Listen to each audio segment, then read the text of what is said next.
Have you ever looked back at a friendship or a relationship and thought, wait, was I just convenient for them? Ugh, yes, and the worst part, you don't even see it while it's happening.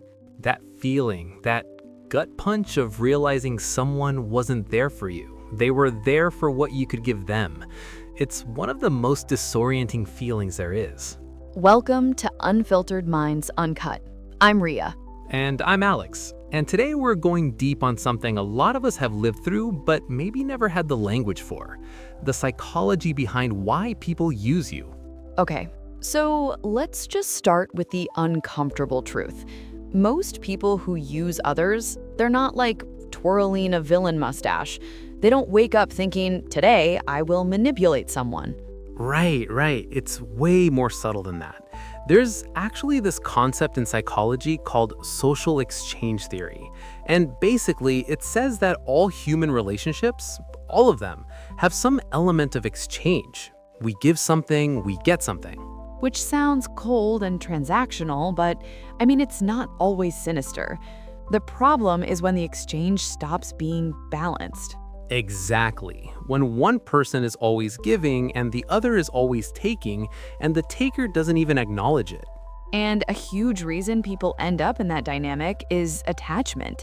Like people who grew up in environments where love felt conditional, they learn to relate to others through what they can offer.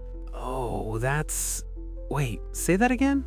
If you grew up feeling like you had to earn love by being useful, by not having needs, by being the good one, you carry that into adulthood, and you become really easy to use because you've been trained to give without asking. And the person doing the using might be running the same pattern from the other side. They learn that people are resources, not consciously, but deep down. And here's what really gets me.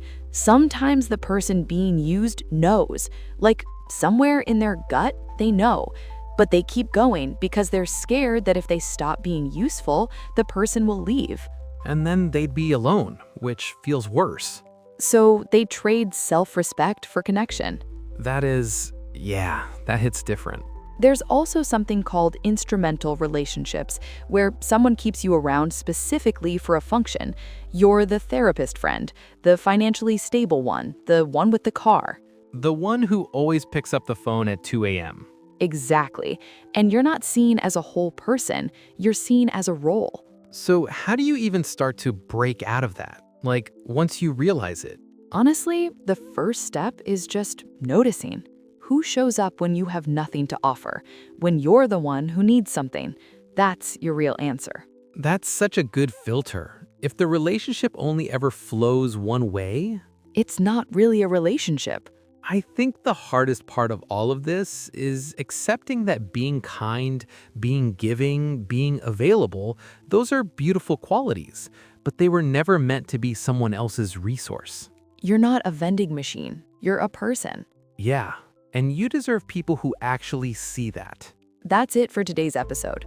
If this one hit close to home, drop a comment below. We'd love to hear your thoughts. And if you know someone who needs to hear this, send it to them. No explanation needed. They'll know.